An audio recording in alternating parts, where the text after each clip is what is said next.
Épisode 33. La palme.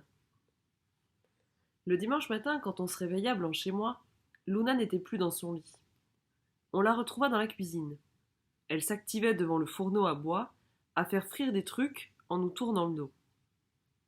Jo, tu vas chercher notre repas au réfectoire dit-elle, sans même prendre le temps de nous saluer. Et tu prends aussi celui d'Hugo et de Caro. Blanchette, tu vas cueillir des poireaux sauvages du côté de chez Gilbert? Tu fais quoi? Bah, c'est dimanche, dit-elle en se tournant vers moi. On brunch. Elle me montra 6 œufs sur le plan de travail qu'elle avait sans doute mis de côté depuis 2 jours dans cette perspective. Et elle sourit. Son sourire, timide et radieux à la fois, me bouleversa. Elle était si heureuse d'avoir eu cette idée. Et en même temps, elle craignait que ça n'en soit pas une si bonne, pour moi, que ce soit trop tôt de revenir à la normalité. S'inscrire dans la vie d'après, après papa, et réinventer des rituels qui, pour certains, seraient ceux que nous avions déjà avec lui. Génial, dis-je. En fait, je ne savais pas trop ce que j'en pensais, mais ça rendait ma sœur heureuse. Et puisqu'elle avait peur pour l'avenir à deux, sans notre père, je devais la rassurer, lui dire qu'on y arriverait. Et puis aussi, nous avions désarmé. Pour la première fois depuis plusieurs jours, je ne m'étais pas levé la boule au ventre en me demandant où se produirait le prochain meurtre. Et ça aussi, ça se fêtait.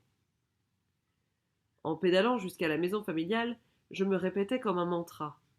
Il faut que nous apprenions à revivre, normalement, seuls, sans papa et peut-être sans Jean.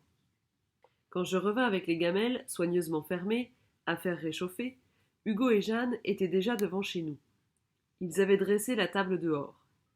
Jeanne et Caro avaient mis une nappe. Blanchette cueillait des fleurs pour donner à tout ça un air de fête. Hugo apportait des chaises. Ça me rappela le dernier brunch que nous avions pris dehors. Il manquait papa et Françoise, il manquait Simon, et Cyril ne pouvait pas se joindre à nous non plus, mais il y avait les autres, et c'était déjà ça. Une sorte de famille de briques et de broc, ma sœur et mes amis, leur mère, des survivants, et c'était chez nous, c'est nous qui invitions.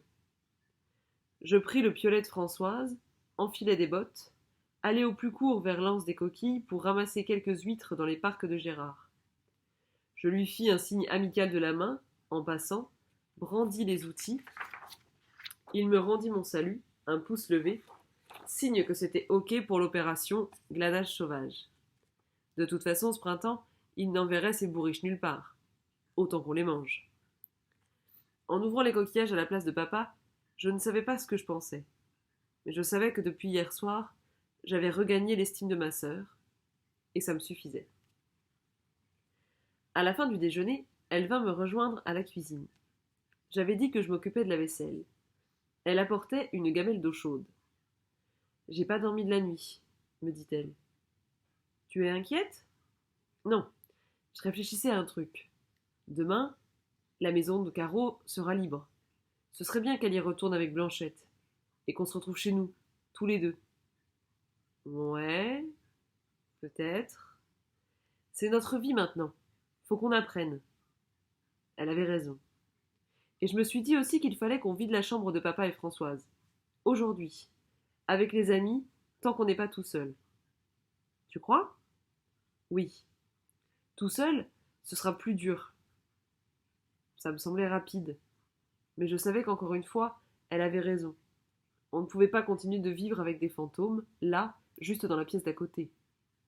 C'est à ça que servait la tombe neuve au cimetière, à offrir une demeure à nos deux morts, pour que nous, on puisse occuper cette maison, qu'on fasse de leur chambre une pièce libre, qu'on ouvrirait au soleil le matin et qui respirerait. Bien sûr. Ok, dis-je.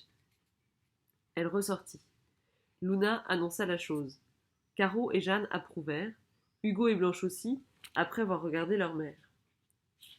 Caro avait les larmes aux yeux. Je pense qu'elle se souvenait des jours qui avaient suivi la mort d'Henri, du temps qu'il lui avait fallu, à elle, pour avoir ce courage de faire le deuil. Et je pense qu'elle admirait, qu'elle enviait l'énergie et la détermination de Luna. Ma sœur dit: On va ramener les affaires de Françoise chez elle, pour l'instant, puisque sa maison est inoccupée. Et pour les affaires de papa, On les mettra en carton et on les déposera demain dans la chambre de Jean. Et on va aussi sortir leur lit. Leur lit? Ouais, je me sens pas du tout de dormir dedans.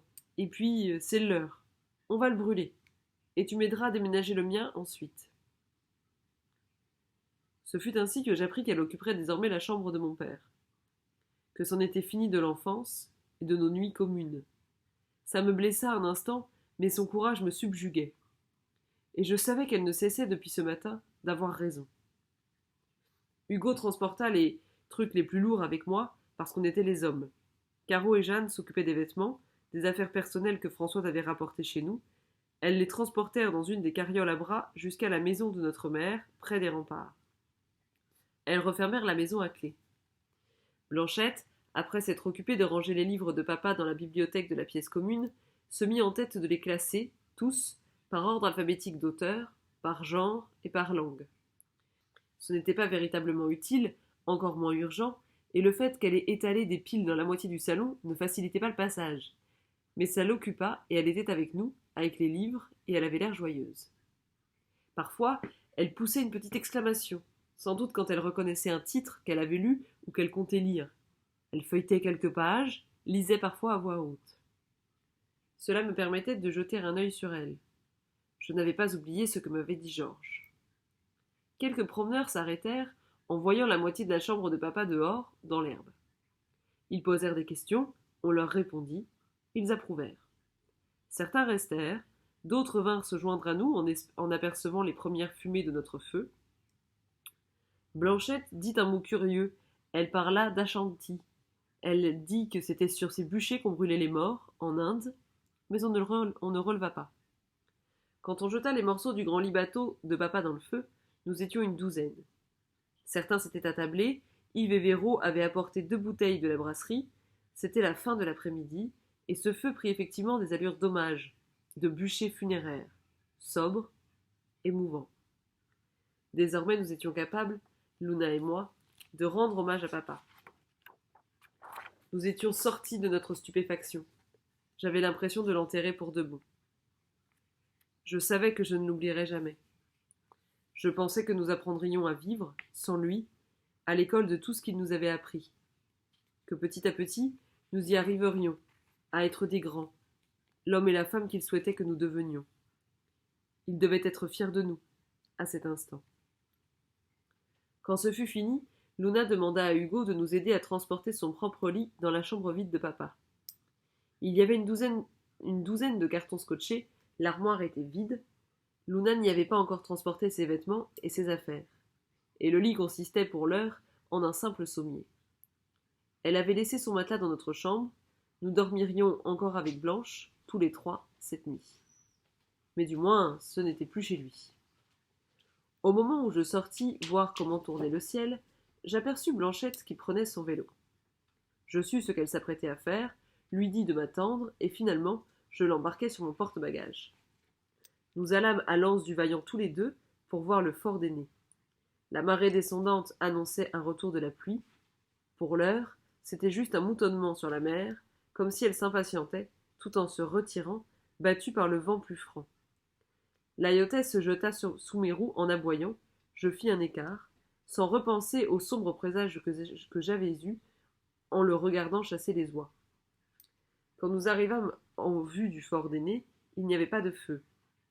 On s'assit à notre place habituelle. Je dis à Blanchette sans préambule. Georges m'a parlé de tes lectures. Elle tressaillit. J'eus un mouvement de main rassurant. Tout allait bien.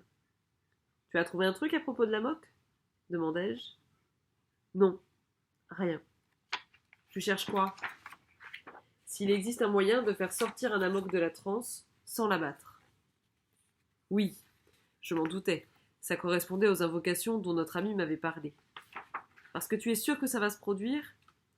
Elle hocha la tête, sérieusement, avec ses sourcils froncés et cette bouche pincée qui lui donnait presque l'air d'une toute petite vieille femme.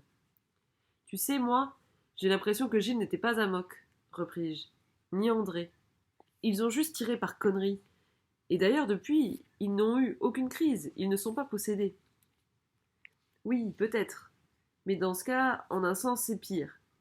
J'aurais préféré qu'ils soient malades. Je réfléchis assez longuement à ce qu'elle venait de dire. Oui, je comprends. C'est pire. Il fallait que je trouve des trucs rassurants à lui dire, alors qu'elle avait ruminé tout ça, toute seule, pendant des jours. Mais ça veut dire que si on fait attention, on doit pouvoir éviter les suivantes, tentai-je. Tu crois pas? Elle me regarda longuement, l'air triste, puis elle secoua la tête. Dans mes livres, les hommes essayent souvent, et ils n'y parviennent presque jamais. Mais ce sont des livres, des drames. Quand il ne se passe rien, il n'y a pas d'histoire à raconter. Regarde, il ne s'était jamais rien passé sur l'île avant tout ça. Je montrai du menton le continent pour parler des événements. Sauf, bien sûr, pendant les guerres, nuançai-je. Oui, mais justement, là-bas, c'est une guerre. Et les guerres, les révolutions, ça a toujours fini par atteindre l'île. Je n'étais pas capable d'en discuter avec elle. Elle en savait 1000 fois plus que moi, et elle avait tout retourné dans sa tête, chaque hypothèse. Je t'avais dit qu'il y aurait des martyrs, ajouta-t-elle, comme si elle pensait que j'en doutais. Oui, tu avais raison, mais c'est peut-être fini, peut-être qu'il n'y en aura plus d'autres, que mon père et Françoise ont payé pour tout le monde, et que Jean, Simon et Camille reviendront, vivants et en bonne santé. Je n'y crois pas, fit-elle après une hésitation. Moi non plus. J'y arrive pas. Mais il faut essayer. Elle hocha la tête. Mon père disait ça parfois. Si tu veux consoler quelqu'un, commence par lui rappeler qu'il a de bonnes et justes raisons d'être triste. Il faut prendre la tristesse au sérieux. Tu m'apprendras à parler sur les tombes? Demandai-je. Tu as plus d'expérience que moi et je voudrais parler à papa. Oui, Poléon, je t'apprendrai, c'est promis, quand tout ça sera fini. Il me sembla que sa voix avait repris de l'assurance. Elle avait entendu que je ne la prenais ni pour une gamine ni pour une folle. Ça lui suffisait, peut-être. Je le crus un instant. Mais ce n'est pas fini, conclut-elle. Je le sens. C'était vrai. Ce dimanche soir, après le dîner, on rentra ensemble paisiblement. La pluie était venue comme prévu, elle était tiède, la terre exhalait son odeur de poussière mouillée. On se sépara assez vite sur la route de Préjoli. Hugo et Jeanne allaient passer leur dernière nuit chez Caro, Caro et Blanchette leur dernière nuit chez nous. On entra, on embrassa Caro, on se prépara pour dormir, les deux filles sur leur matelas, et moi dans mon lit. À ce moment-là, Hugo vint frapper à notre fenêtre. J'ouvris. Qu'est-ce qui se passe? Il est revenu! Simon! Il tenait un objet à la main, sombre, qu'il agitait. Il faisait trop nuit pour voir ce dont il s'agissait, et la bougie de notre chambre n'éclairait rien. Mais mon pote avait pris sa lampe torche. Il éclaira l'objet qu'il tenait dans sa main gauche. C'était une palme noire. Dessus, quelqu'un avait écrit en blanc, sans doute avec une craie dont on trouve des morceaux sur le chemin. Rendez-vous où tu sais, S. C'était devant la fenêtre de Blanche, dit Hugo. Forcément, il ne sait pas que... Non, forcément. Forcément, Simon ne pouvait pas savoir que tout le monde avait déménagé. À cause de son départ, à cause des 2 meurtres sur la jetée et d'une quarantaine imposée. Il y avait tant de choses qu'il ignorait. Mais en revanche, on se doutait tous de l'endroit où il nous attendait. C'était bien sûr un rendez-vous pour nous tous, puisque Blanchette ne pouvait entrer seule au fort L. Il nous attendait tous. Blanchette trépignait d'impatience. Elle fut sur le point de prévenir sa mère. On la retint. En enfilant son pantalon, Luna dit « On y va tous ensemble. » « Et maman ?» demanda Blanche. « Dans un quart d'heure, elle dort. Elle ne le saura même pas. » On n'imagina pas de la prévenir. Si Simon nous attendait au fort, comme on le pensait, c'est qu'il ne voulait pas d'adultes. C'était notre repère, le seul endroit de l'île où nous étions sûrs d'être seuls. Hugo passa dans notre chambre pour se mettre à l'abri en attendant. On entendit Caro s'activer encore 2 heures entre le salon, la chambre de Jean où elle dormait et la cuisine. Elles devaient préparer leurs affaires pour le lendemain, pour que leur réemménagement se passe tranquillement et heureusement pour chacun, que nous puissions prendre possession de chez nous facilement. Les adultes pensent souvent bien faire. On attendit sur les nerfs. On avait soufflé la bougie. On murmurait des choses dans le noir à propos du feu que Simon n'avait pas allumé, du fait qu'il avait signé seul, ce qui voulait probablement dire qu'il n'avait pas retrouvé Jean et Camille. Pouvait-il être revenu à la nage contre le courant? La marée était basse, mais quand même. Et pourquoi voulait-il nous voir sans adulte? Luna évoqua l'hypothèse que ça puisse être une mauvaise blague de Maxence, puisqu'il lui restait des palmes. Hugo chuchota. S'il a fait ça, je le tue. Mais c'était manière de dire. Enfin, Caro entra dans sa chambre, on l'entendit fermer la porte. On savait qu'elle avait pris son verre d'eau, qu'elle allait gober son cachet. Il était près d'1 heure du matin, à la montre d'Hugo. On était lundi. On sortit, silencieusement.